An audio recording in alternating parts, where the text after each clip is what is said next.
Doctor Iqbal فنا کوہاٹ میں JUI کے مقامی لیڈر ہیں، MBBS ڈاکٹر ہیں، ماضی میں جماعت اسلامی کی مجلس شوری کے رکن ہوتے تھے، دیندار اور سماجی شخصیت ہیں اور کوہاٹ میں بہت معروف ہیں۔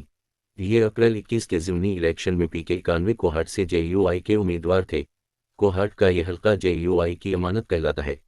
یہاں سے 2013 اور 2018 میں بھی JUI کے امیدوار منتخب ہوئے تھے، چنانچہ ڈاکٹر اقبال کی جیت کا امکان تھا، لیکن الیکشن سے چند دن قبل مولانا فضل الرحمان کی ہدایت پر ڈاکٹر اقبال فنا نے اپنے کاغذات واپس لے لیے اور یہ حلقہ سنی اتحاد کونسل کے امیدوار داؤد شاہ کے لیے کھلا چھوڑ دیا گیا۔ یوں اپریل 21 کو سنی اتحاد کونسل گھوڑے کے نشان پر 22,998 ووٹوں سے کوہاٹ سے جیت گئی۔ داؤد شاہ پاکستانی اسمبلیوں میں سنی اتحاد کونسل کا پہلا امیدوار ہے، جس کے بعد الیکشن کمیشن کی بنیادی شرط پوری ہو گئی۔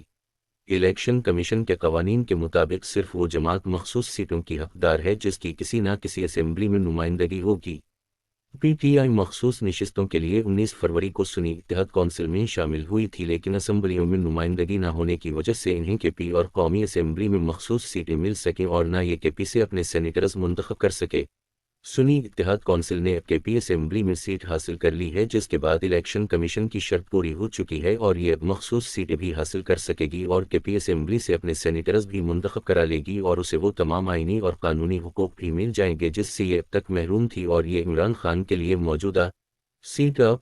میں پہلا NRO ہے اور یہ NRO انہیں ریاست کے ساتھ ساتھ مولانا فضل الرحمان نے دیا۔ مولانا اگر سنی اتحاد کونسل کے مقابلے میں اپنا امیدوار نہ بٹھتے تو سنی اتحاد کونسل کوہاٹ سے کامیاب ہو سکتی اور نہ یہ اسمبلی میں اپنی پہلی نشست حاصل کر سکتی، اور اگر اسٹیبلشمنٹ بھی PTI کو رعایت نہ دیتی، یہ کوہاٹ میں اپنی آنکھیں بند نہ کرتی، تو بھی سنی اتحاد کونسل کا گھوڑا، یہ پارٹی کا انتخابی نشان ہے، اسمبلی نہیں پہنچ سکتا تھا۔ چنانچہ یہ سیٹ اسٹیبلشمنٹ اور مولانا فضل الرحمان کی دین ہے اور یہ وہ سیاسی رعایت اور لین دین تھا جس کا ذکر پچھلے ایک ماہ سے ہو رہا ہے اور جس کے بارے میں کہا جا رہا تھا عمران خان سے رابطے ہو رہے ہیں اور عنقریب کوئی درمیان کا راستہ نکل آئے گا، اور وہ راستہ نکل آیا۔ سنی اتحاد کونسل نے DI خان سے قومی اسمبلی کی سیٹ بھی حاصل کر لی، یہ بھی مولانا کی مہربانی ہے، لہٰذا معاملہ قومی اسمبلی میں بھی فٹ ہو گیا۔ سیاست واقعی بڑی بے رحم اور سنگ دل چیز ہوتی ہے، اس کے کھانے اور دکھانے والے دانت بھی مختلف ہوتے ہیں، بے شک اس کے دشمن اور دوست بھی مستقل نہیں ہوتے۔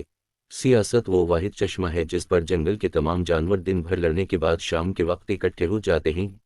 آپ مولانا فضل الرحمان کا 10 سال کا ڈیٹا جمع کر لیں۔ مولانا نے عمران خان کو کیا نہیں کہا، یہ ان کی نظر میں یہودی ایجنٹ بھی تھا، غیر ملکی طاقتوں کا اداکار بھی اور ملک کی ترقی کے راستے کی سب سے بڑی رکاوٹ بھی، اور دوسری طرف عمران خان مولانا کو کیا نہیں کہتے تھے۔ یہ KP میں ایک دوسرے کے خوفناک سیاسی حریف بھی تھے، لیکن آج یہ دونوں کہاں کھڑے ہیں؟ آج مولانا عمران خان کو تاریخی فیور دے رہے ہیں اور عمران خان ان کی مہربانی وصول کر رہے ہیں۔ دوسری طرف عمران خان روزانہ جنگل کے بادشاہ کے خلاف تقریر کر رہے ہیں، یہ میں جیل میں مر جاؤں گا لیکن غلامی قبول نہیں کروں گا کے دعوے بھی کر رہے ہیں، اور ادھر جنگل کے بادشاہ سے ایک ایسی رعایت بھی لے رہے ہیں جس سے ان کی پارٹی کے راستے کی تمام قانونی اور آئینی رکاوٹیں دور ہو جائیں گی۔ ہم اسے کیا کہیں؟ ہم اسے کچھ بھی کہہ سکتے ہیں لیکن کم از کم اصول نہیں کہہ سکتے۔ ہمیں اس کے ساتھ ساتھ یہ بھی ماننا ہوگا سیاست میں اصول مکمل طور پر فوت ہو چکے ہیں اور تمام سیاسی جماعتوں کا اب صرف ایک ہی اصول ہے اور وہ ہے اقتدار، اور جس پارٹی کو یہ مل جائے گا وہ اسٹیبلشمنٹ کی پارٹی ہوگی، اور جو اس سے محروم ہوگی وہ اینٹی اسٹیبلشمنٹ ہو جائے گی، اور یہ اس وقت تک اینٹی اسٹیبلشمنٹ رہے گی جب تک اسے اقتدار کا موقع نہیں دیا جاتا۔ آپ حکومتی اتحاد کو دیکھ لیں، یہ سب ماضی میں اینٹی اسٹیبلشمنٹ ہوتے تھے، لیکن جو ہی انہیں اچھا پیکیج ملا یہ چھلانگ لگا کر جیپ میں سوار ہو گئے، اور جو جیپ پر نہیں چڑھ سکے وہ اب اینٹی اسٹیبلشمنٹ ہیں۔ یہ ایک خوفناک المیہ ہے، لیکن اس سے بھی زیادہ خوفناک المیہ یہ ہے یہ دونوں فریق اپنے اس موقف میں مخلص نہیں ہیں۔ حکومتی اتحاد اس وقت تک اسٹیبلشمنٹ کے ساتھ ہے جب تک یہ لوگ اقتدار میں ہیں، یہ جس دن جیپ سے اتار دیے جائیں گے یہ اس دن پورے ملک میں مجھے کیوں اتارا کے نعرے لگائیں گے، اور دوسری طرف عمران خان اور ان کے نام نہاد اتحادی اس وقت تک اینٹی اسٹیبلشمنٹ ہیں جب تک انہیں اقتدار سے اپنی مرضی کی بوٹی نہیں ملتی۔ جس دن یہ مل گئی اس دن جنرل عاصم منیر جنرل باجوہ کی طرح جمہوریت پسند آرمی چیف ہوں گے، اور ریاستی ایجنسیاں پاکستان کی سیاسی اور نظریاتی محافظ، اور ملک میں ان کا عمران خان سے بڑا سپورٹر اور وکیل کوئی نہیں ہوگا۔ کھیل صرف اتنا ہے، اس ملک میں طاقتور ایک دوسرے کو الیکٹ اور سلیکٹ کر رہے ہیں،